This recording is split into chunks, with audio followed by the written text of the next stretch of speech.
Patrick, where have we arrived at today? The Mezquita in Córdoba. We decided to take a day trip with my friend's recommendation. Look at the arches.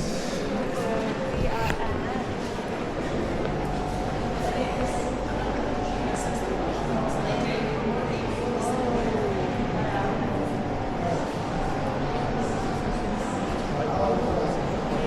Walk around the chair. So it's from the 5th to the 7th century AD. 5th to the 7th century AD. Thank you, chair.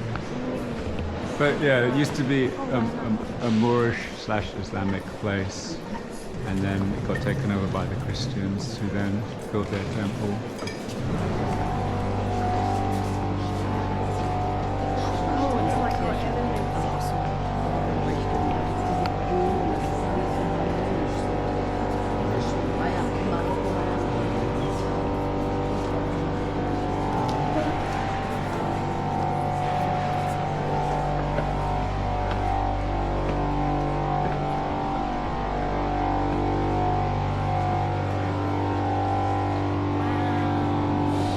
Huge.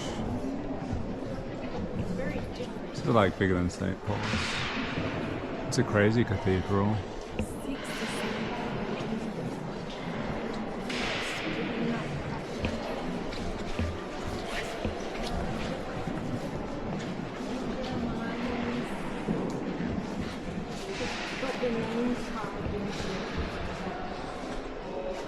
Echuccio.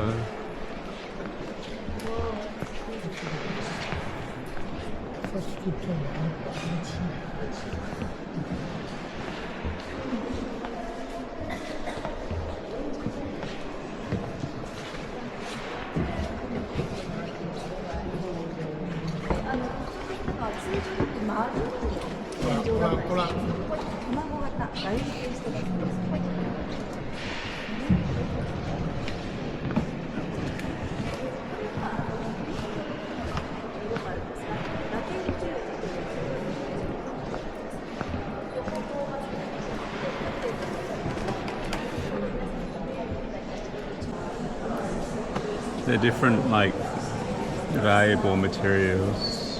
What's this? Some kind of marble. What's this? Some kind of marble. And this? Some kind of marble. And that? Some kind of marble. Some kind of marble. See, you don't need AI at all. Why we're getting back then.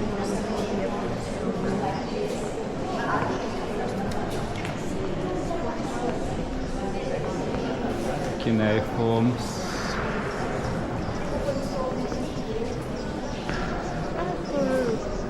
Wow, my God. Oh, I wish I lived in there. Damn. Wow, look at It's gold. Yeah, lions. That's the pinkiest.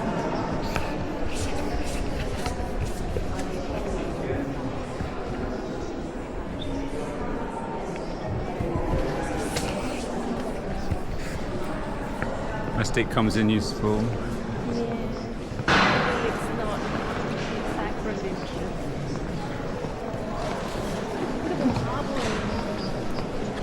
Yeah, that's some cool marble. Yeah. Look at the shapes. They're all convex outwards if you look carefully. This one's a bit concave, has a few concave. But generally it's like this kind of, outward shape. Yeah. That's right, actually. That's right, actually. Huh? That's right, actually. Look at the gate. Oh, wow. It's a stargate. It's a stargate. Wow, it's beautiful. That's very beautiful. Yeah. It's sparkly. What's going on? Yeah. Wonder what the letters mean. That's Arabic, right? Yeah, it's Arabic. Yeah. Crazy. Wow. The ceiling that. Oh yeah, the ceiling. Wow. It's got windows. Yeah. It's quite dark in here. Yeah, but even the roof is like keep it painted. underneath. Oh my God.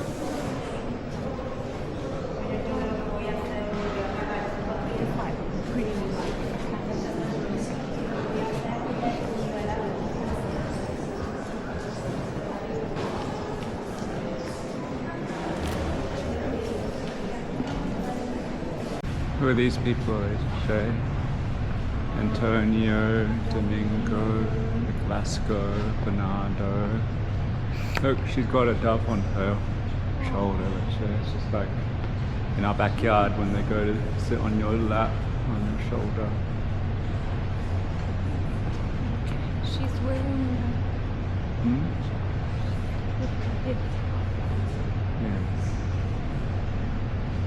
No? No? Yeah. Yeah.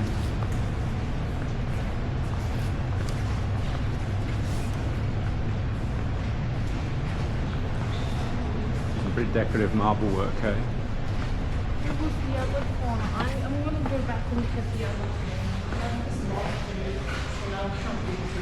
What corner?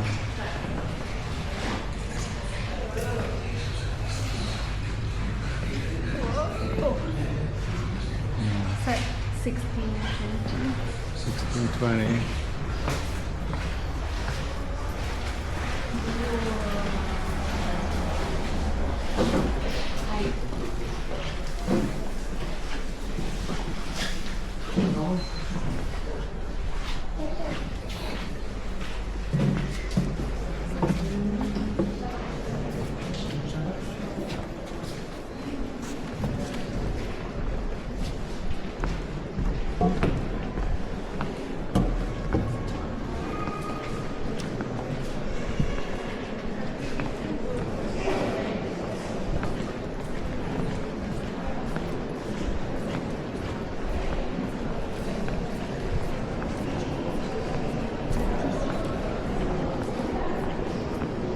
That's modern. It's got a kind of vibe. Oh, the old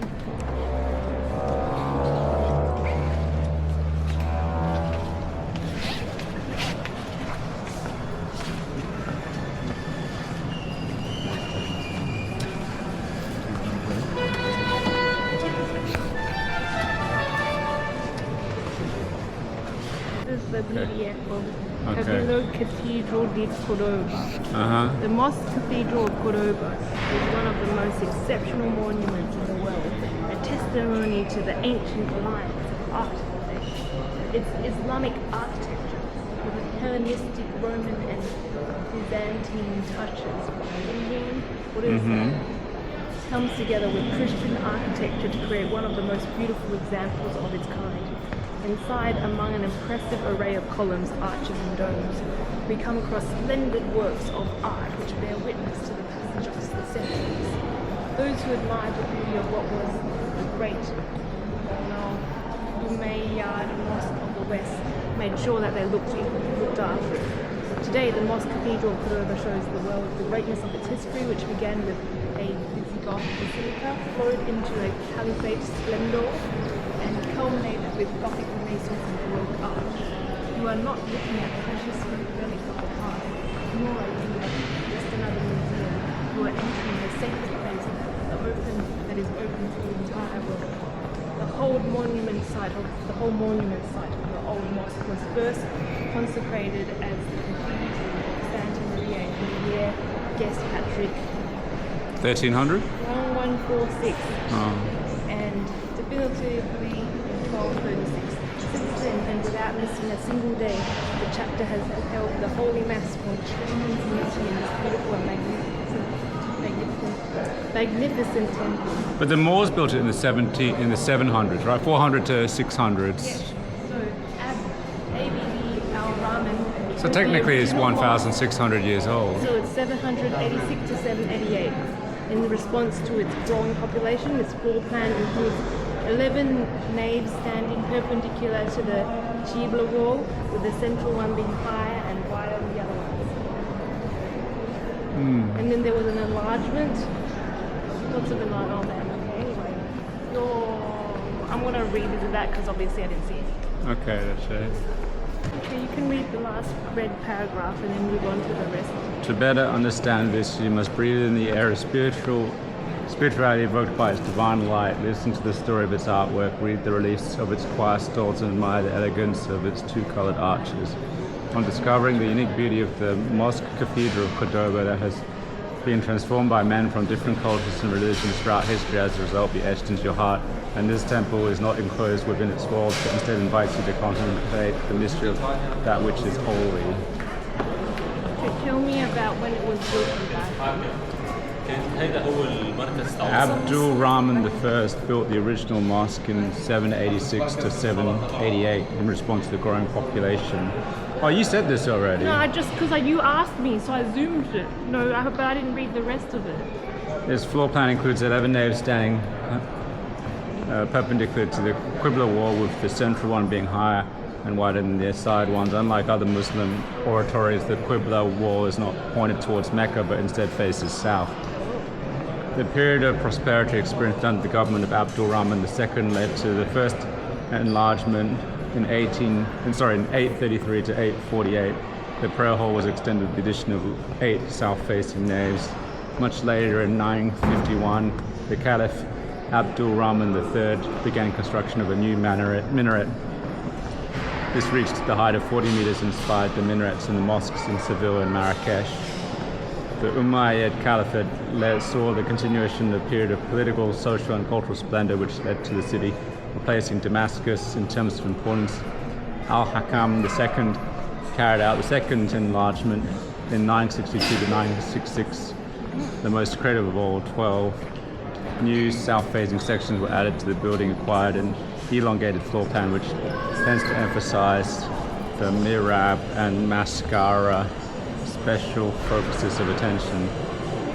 The final of the enlargements in 991 was a demonstration of power by Al-Mansur Hajib of the Caliph Hisham II. In this phase, the site was extended towards east by adding 8 new naves. The end result is a rectangular space characterized by its proportions. With the conquest of Córdoba in 1236, the Jama was consecrated as a Catholic church, installing the main altar and former skylight of Al-Hakam II. In 1489, adaptation works were carried out to reflect the new religion and the construction of a main chapel. Once the transept was completed in 1607, this space became known as the Villa Vicosia Chapel. It was Bishop Alonso Manrique who ordered the building of the transept in 1523 to 1606. The construction process was begun by Hermann Ruiz I in an imaginary way, combining the caliphal naves with the transept in the form of lateral naves. Other architects took over the work after his death, including his son Hermann Ruiz II and Dwandi, which are from outside. The transept's brickwork gives the building an appearance of verticality, which contrasts with the horizontal sensation provided by the mosque. There you go, Chef. Wow, well done. Thank you. It's just like that book and documentary by Stephen Brand called How Buildings Learn, which is that everyone thinks that when they see a beautiful building, it was just done ex nihilo from one, like it was just done in one step. But true beautiful buildings take a long time to evolve. Added 1, 2, and it's 3, more like the process of evolution 5. is how you make a beautiful and functional building. And the beauty and function are really hand in hand. And so this building, it's gone through many evolutions over the centuries, millennia even, and to make it what it is today. In the book, he uses St. Marco's Square as his example because St. Marco's Square has changed through many. Oh, really? Yeah, the buildings have changed a lot. Like bell towers have been added and bits and bobs. Yeah, you can't tell at the end because it just looks so natural. Yeah, because it's done so well. It's the same over here. Like it's like a mishmash of two opposite religions, but they still make it look good because it's taken so long. Whereas so much of like modern architecture is so poorly done since maybe the 1950s onwards, especially the 2020s, is just rubbish because it's meant to, you pretend like it's a finished work and it's not. All good buildings have to have inside of them the seed of evolution, like a tree trunk that they can change it to meet the needs of the future. And you don't know what's going to happen in the future. Like old buildings, they've lasted so long, we've put in, the electricity, we put in plumbing, we put in internet, Mishmash of the all these things which they didn't even have or could imagine back then. And nowadays we have buildings which cannot be altered because of the cheap materials that have been put into them. So you can't let them learn. They don't have the capacity to build something beautiful and new. Oh, no, and who knows what the next future is going to be. You're going to have like a server room for your AI. Was there an exit there? No, it's just a window. That'll be like people's new like worship room. They'll be worshipping their AI least. Should we go to that little exhibition in the middle and that's it? After, whoa, I want to know what's inside. Tell me the secrets. Why is Bibles, it locked right? up? Sometimes they put hymns. The Catholics have like they've made it. I guess there's always that like trade-off. When does something become spiritual versus when does it just become a boring routine? Like a spiritual ritual versus just a boring, soulless routine. So they have like a lot of, you know, like their order of choir and stuff. Yeah, it's pretty, Lise. Yeah, the arches. No, not the arches. It looks like it's What? stuffing inside stuff. Huh? What are you pointing at? Different patterns in there. It's like inside the building, they built over it or something. Yeah, the skeleton.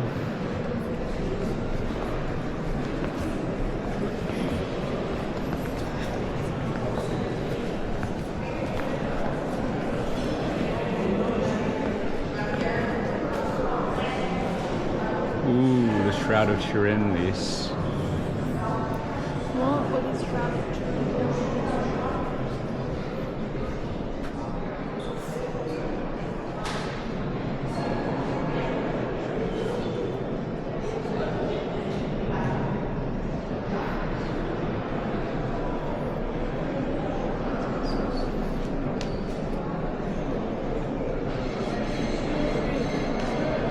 I didn't read the Bible. What is this? It's not in the Bible. It's just a. It was just a. Oh, that's the Nicene Creed. There's the Nicene Creed.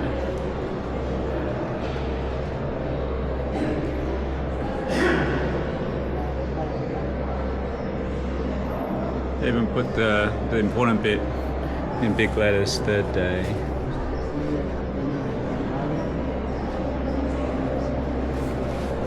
Can you read it, Lise? King of the Jews.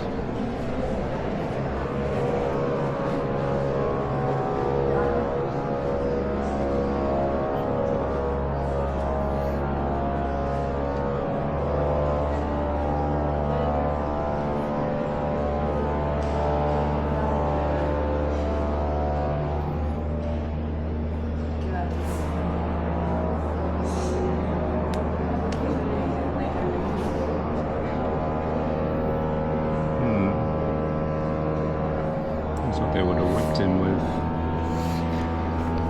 It's their whips. It's their crown of thorns.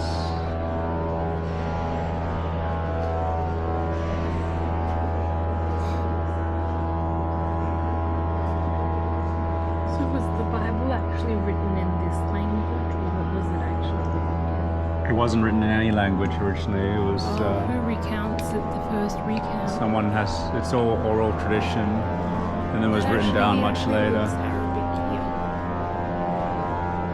In the Bible, he's got brown skin. Yeah, he does have brown skin. No, like really brown. Like the only description of his physical appearance is that he's pretty plain looking. Yeah, And the second one was that he had like legs of burnished bronze color. I think it was burnished bronze in Revelation and in Daniel.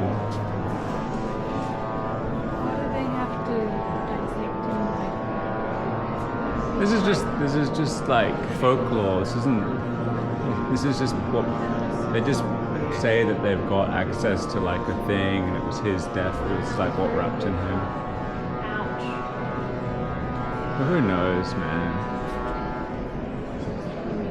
There's heaps of missing artifacts technically from the Bible. Like, you know, like the Ark of the Covenant is missing. It comes back in like Revelation 23 or 22, somewhere around there.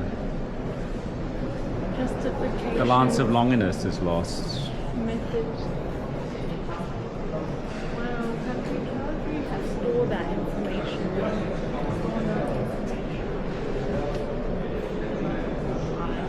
Does that mean I'm not the love of your life? I remember everything about you, actually.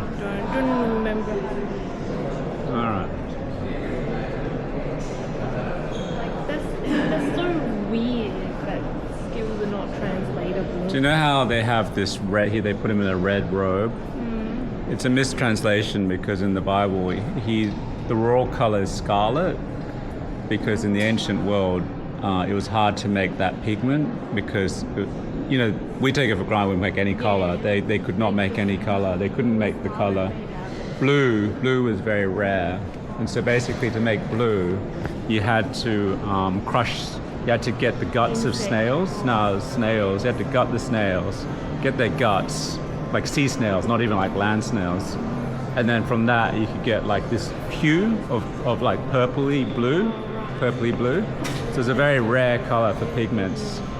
And so in the Bible they use this term scarlet. And so people used to think scarlet meant red, but it's more to do with the hue rather than the color. Yeah. And so technically the color that they were referring to is what we think of as purpley blue. And so like that's why it was a royal color. And so that's why he wore that, because he's King of Kings. But also in like Proverbs 31, the woman who's a good wife makes stuff out of purple because it's like a rare color. So that was her industry. Her working from home business was to make things of scarlet, purpley blue. And also God's throne is made of lapis lazuli.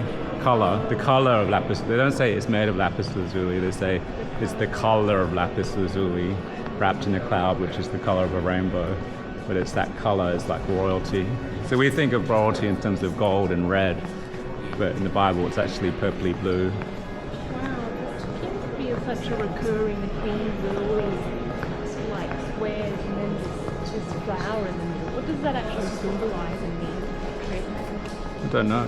Like, you know, it's everywhere, you know, even in like the Louvre. Like the Buddha, Even in the Louvre, how it's always this like square pattern. Well, some of them are like, on the roof. Some of them are, you know, open, and some of them are budding. Yeah. So there are different phases, aren't there, as well? Wow.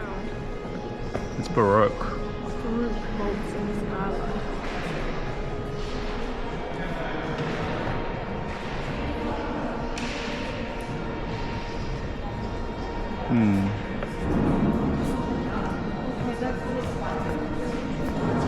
We go where you want to go, let's say. Do you want to exit or do you want to sit?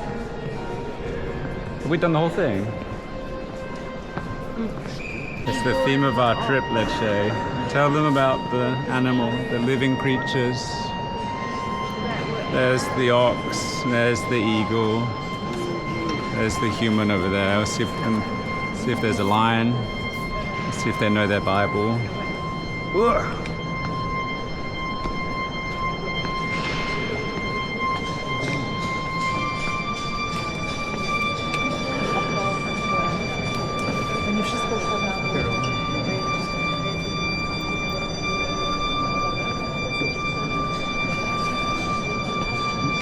There's the lion, the four living creatures.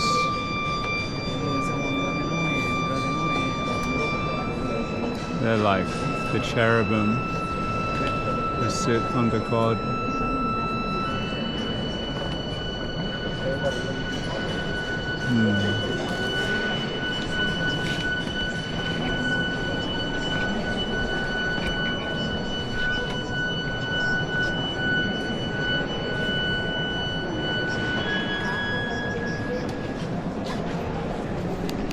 So this area was built in the 1500s, makes it about 500 years old.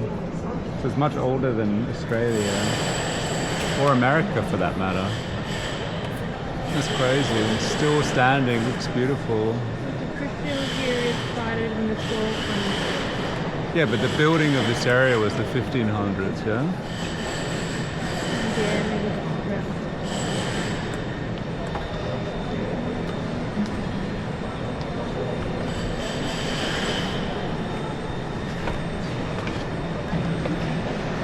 But look, it was Christian. It started off as Christian. Yeah, I know, but the building took It started Christian and then went Muslim. No Oh no, way. this is just the overall. No, it started Muslim. Next you'll be telling me it was started by the Moops. Was it started by the Moops, please? The Moops. It says Moors. No, but it's just this timeline was confusing. It's only a typo that says Moops. It's Moors. Let's talk about the Visigoth Basilica. Yeah.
That's Mary, the top painting, and then the four paintings on the side are different martyrs of this region, early Christian martyrs of Córdoba.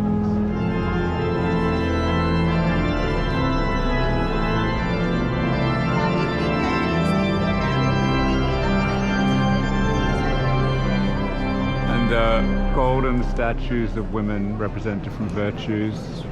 The one holding a cross represents faith.